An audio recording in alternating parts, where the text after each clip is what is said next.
Shocking news from Los Angeles tonight. NBC News has confirmed pop superstar Michael Jackson is dead at the age of 50.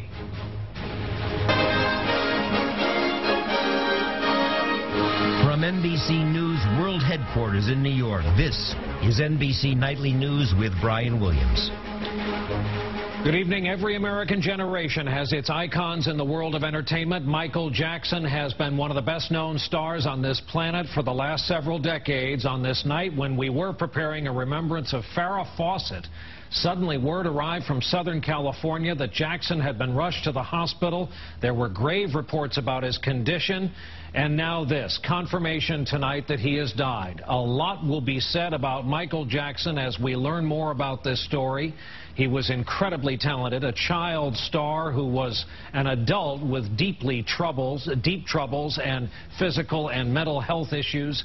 We'll begin our coverage of this still-breaking story with Lester Holt here with me in our New York studios. Again, Lester, this came, first confirmation, L.A. Times, then Associated Press, and now NBC News is confirming this word. And they've been reporting all afternoon about the sequence of events. Apparently about 12:30, Brian, Pacific time, 3:36 Eastern time, L.A. City Fire Department paramedics responded to the Bel Air mansion where Michael Jackson had been staying. He'd been rehearsing for a series of concerts set to begin, comeback concerts in London in July.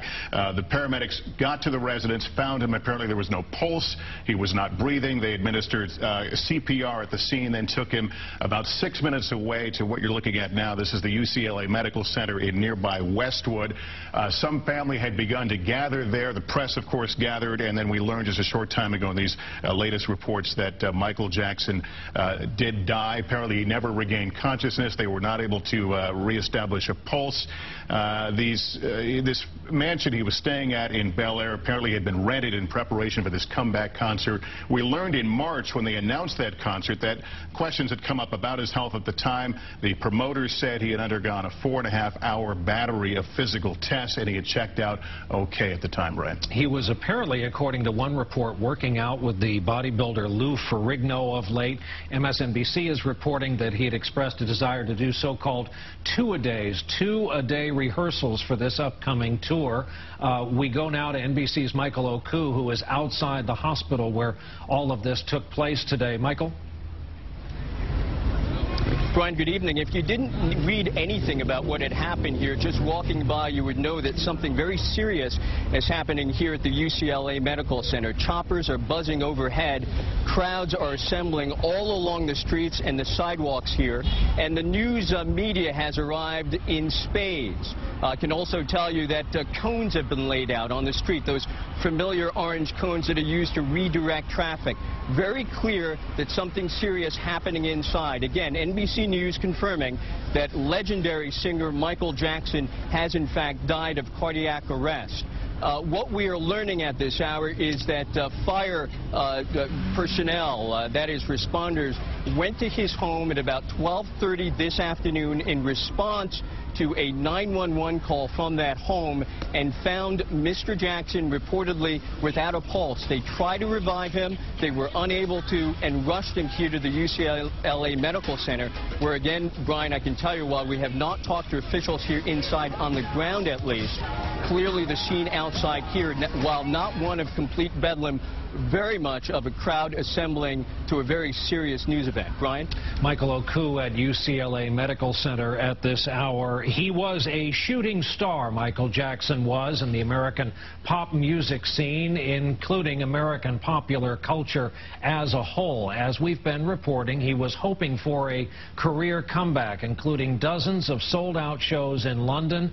Now our own Peter Alexander has a look back at the life and times of this very troubled but extraordinary performer.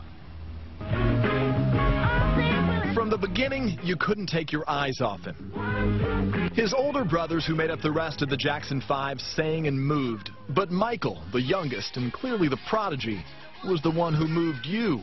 Under the tutelage of producer Quincy Jones, Jackson later evolved as a solo performer, which redefined him for his already adoring public. Fans also saw and seemed to like his unmistakable style, the military costumes and that sequined glove. Just beat it, beat it. His 1982 album Thriller won 8 Grammys, made Jackson's moonwalk a signature, and gave him the stature to call on any collaborator he chose. But just as quickly as his star rose, Jackson's eccentricities became more clear, including the changing color of his skin.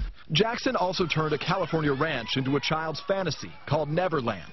But in 1993, a 13-year-old boy claimed that Jackson had molested him. The case was settled, with Jackson never admitting any guilt. These statements about me are totally false. Jackson was married twice, first to Lisa Marie Presley, Elvis's daughter, and 3 children after that marriage failed to remove the suspicions fanned by an unquenchable tabloid fire. He fed that fire too, dangling his baby from a German hotel balcony, testifying woozily in a bizarre court appearance, telling a filmmaker there was nothing wrong with sharing his bedroom with children, including one child who in 2003 made another accusation that a boozy Jackson had molested him, and this time said so on the witness stand. Michael Jackson had become the biggest star with truly international status ever brought to trial on a serious felony charge. But still, he was celebrated by a worldwide following and will forever be ranked among the greatest music artists of all time. Peter Alexander, NBC News, New York. Again, if you're just joining us on Nightly News tonight, we're still reacting to this incredible news. The sudden word out of Los Angeles, now confirmed by NBC News, Michael Jackson dead at the age of 50. Lester Holt here with us in our studios. Lester, Peter touched on this aspect of his life, kind of the obvious, and that is the troubles. He virtually changed his entire physical appearance in terms of physical features, skin color. There was his private life, and on and on. As you were leading in, I was watching the box over your shoulder, picture after picture, and you see it transform right before your eyes. People saw it. People talked about the plastic surgery. Those things they noted, and it became kind of a, well, Michael's a little weird. It was only after that 2005 child molestation case that I think it all came into a different kind of focus. He would then go on to become this recluse, and that's why it was such a big deal when he announced several months ago he was going to do this comeback concert and try to repair. His last album, Comeback, was an utter flop.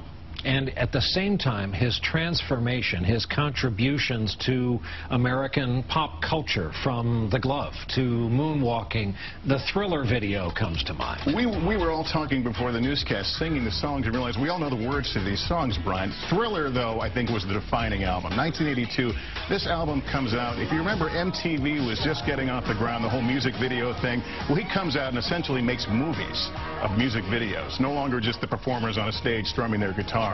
He really jump-started the genre. As you mentioned, the dance, the moonwalk, the glove, all this. That one album produced 7 #1 hits. It was an amazing moment for him.